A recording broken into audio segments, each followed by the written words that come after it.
everyone, I am welcoming you in my video. This is for standard 9 subject science, lesson number 1, laws of motion, and this is lecture 2, and in this lecture 2 we are completing our whole lesson, and you should watch the first video to know about the lecture 2. So from Total Study channel Sakshi Deshmukh, we will carry on now. So now here there is given some topics, and related to these topics we will talk about and discuss about. So firstly the topic is equations of motion using graphical method. So for this equations of motion using graphical method, this is very huge topic and very important topic actually. So I'll show you firstly an image and then we will move to this slide again. Okay, so here in this image you can see this is velocity time graph, right? So let it be. But here you can see from this image most of YouTubers and most of other channel users will just will show you all those things with the help of this diagram, and they will notify you that this is time, this is OE, this is OD, this is CD, this is BA, this is DC, and all those things, and they will just explain you all this with the help of this diagram. But it will be very confusing for you, so I am not just taking this in this in our video. I'm just directly telling you that here are some formulas that I have written, which considers the relation between velocity and time, or displacement or time, or displacement and velocity, and you have to just learn these formulas. But I will tell you that what the formulas considers. So first, the relation between velocity and time considers v means velocity equals to u. So u considers to initial velocity plus at. Okay, at means acceleration time. Okay, acceleration time. Then second one is for displacement and time. So here ut means initial velocity and time, product of initial velocity and time plus half of acceleration multiplied by time, and it's for the square. Okay, it's squares. And then third is v square means velocity square equals to initial velocity square plus 2as. Okay, so this is there. So if any example is coming to you related to this, so don't get confused. You have to do one thing. You have to put this formula, you have to learn this formula, and you have to put this formula in that method, and you have to directly write down it. Okay, so no worries again here. And I think so most of YouTube channels, they only take only this part as a one video of half hour and 45 minutes, and I don't know how much more minutes. But according to me, we don't need this much time. We have to just only learn this formulas, and you will get know, and you'll able to solve the problems. So don't worry. And actually this image doesn't mean something, because this image is only for illustration. It's just a geometrical representation. Okay, but we don't know that every time these denotations will come in our topic and come in our questions, and we will solve like this. So no matters for that one. So just don't get confused. Okay, just learn the formulas, and you can solve it very particularly and very completely, or we can say very easily. Okay, so no worries. Now we will move to another slide. So this is uniform circular motion. So when an object moves with constant speed along the circular path, the motion is called a uniform circular motion. मतलब अगर कोई object constant speed से, मतलब same intervals equal intervals के साथ अगर एक circular path में अगर वो मतलब हो रहा है, मूव कर रहा है, तो उसे हम यूनिफॉर्म सर्कुलर मोशन कहेंगे. सो अगर ये कोई ऑब्जेक्ट है और ये सेम टाइम में अगर 5 सेकेंड्स में यहाँ से लेकर वापस यहाँ तक आ रहा है, तो और ऐसा वो काफ़ी बार कर रहा है, 5 फिर वापस 5 फिर वापस 5 सेकेंड्स में. So this okay, so this is an equal intervals. Okay, this is in equal intervals. So this object means this plane is moving in uniform circular motion.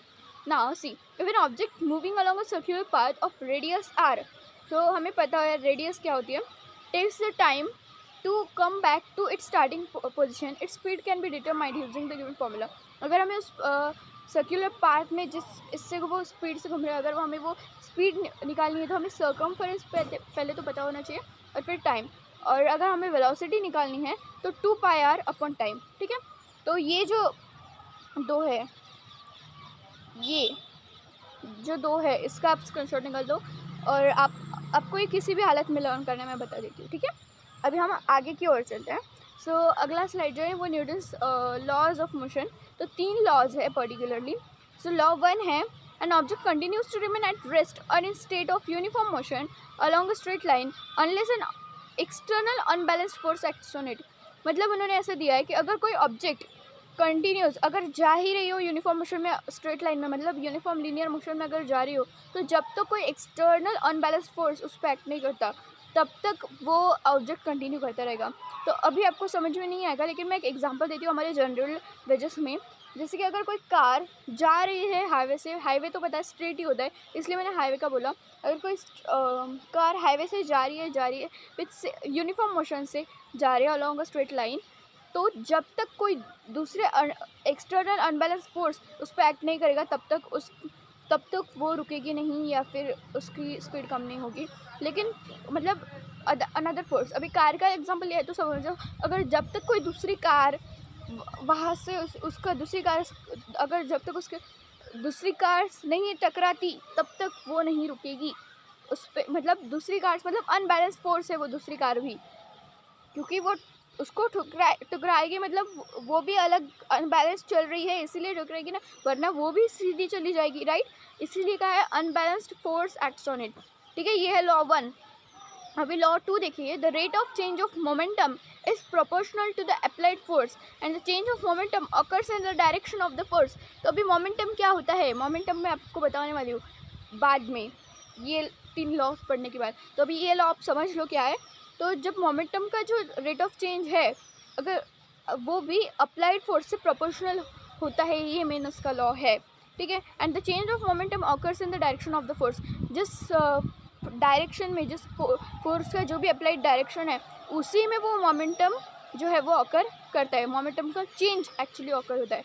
तो मोमेंटम मैं बताऊंगी क्या है तो फिर आपका क्लियर हो जाएगा ये, ठीक है। अभी लॉ 3 पहले देख लेते हैं। लॉ 3 जो है वैसा है कि every action force has an equal and opposite reaction force which acts simultaneously. मतलब कोई भी एक्शन फोर्स जो होता है उसको इक्वल और अपोजिट रिएक्शंस होते हैं और फोर्स होते हैं विच एक्ट साइमल्टेनियसली। मतलब अगर हम कोई रस्सी या खींच रहे या फिर कोई पानी की बकेट होती है जो कि हम लेके आ रहे हैं, तो हमेशा हमारा जो फोर्स है वो इक्वल नहीं रहेगा। कभी हम उसको अपोजिट लगाएंगे इस तरह से, फिर कभी इक्वल लगाएंगे, कभी अपोजिट लगाएंगे, कभी इक्वल लगाएंगे साइमल्टेनियसली, मतलब वन बाय वन इमीडिएटली हम उसको चेंज कर देंगे, क्योंकि एक ही फोर्स के साथ आप काफ़ी बार तक नहीं अप्लाई कर सकते, ठीक है। अभी मैं बताऊं कि आपको मोमेंटम क्या होता है। तो मोमेंटम के लिए मैंने इसका लिख के रखा है। तो momentum is the product of mass and velocity of an object, it's very simple. तो यहाँ पे मैंने लिखा है P, लिखा आपको P। तो ये जो P है वो इसलिए मैंने लिखा है क्योंकि मोमेंटम को P से डिनोट कर दे। Momentum equals to, oh my God sorry, momentum is P। अरे P, ये क्या हो गया, मुझे P भी बनाते नहीं आ रहा है। एनीवेज मैं यहाँ पे P, ठीक है।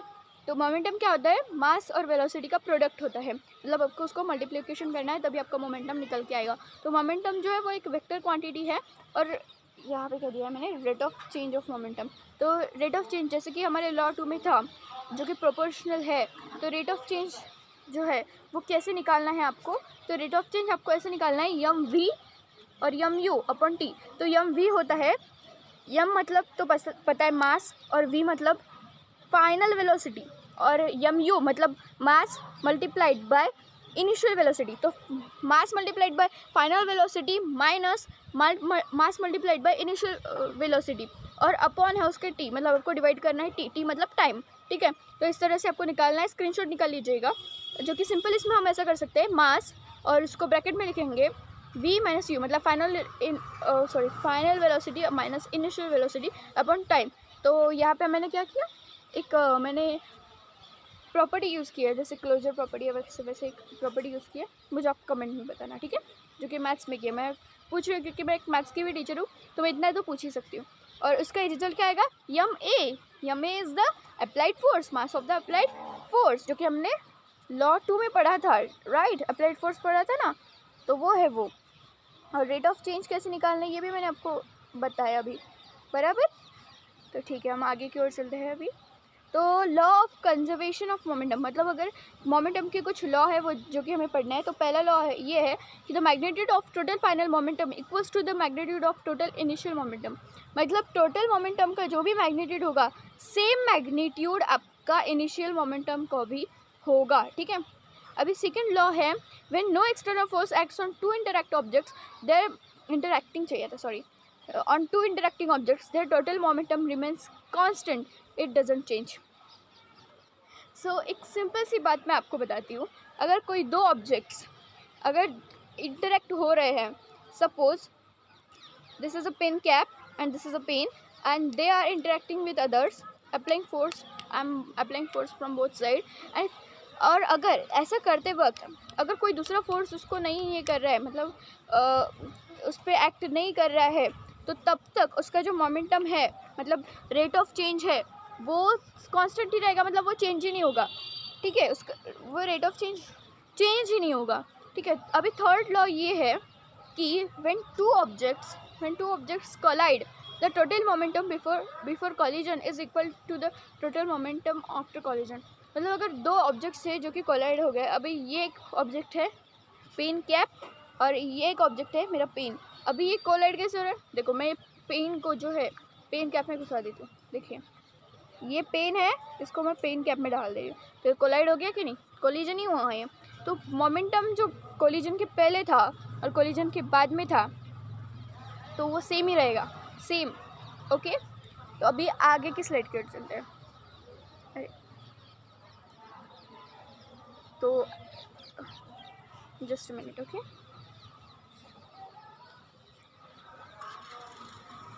सो एक्चुअली गाइज बात ये है कि लॉ ऑफ कंजर्वेशन जो है, तो मैं आपको यहाँ law of conservation, I mean sorry, ये हमारा कौन सा लेसन था मुझे भी याद नहीं है, हाँ लॉ ऑफ मोशन था ना, तो ये जो हमने पढ़ा तो इसमें इतना ही था, तो मैं आपको सिर्फ इतना ही कहना चाहूँगी, थैंक यू, ठीक है।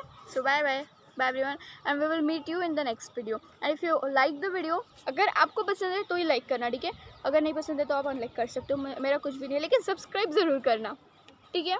So bye everyone.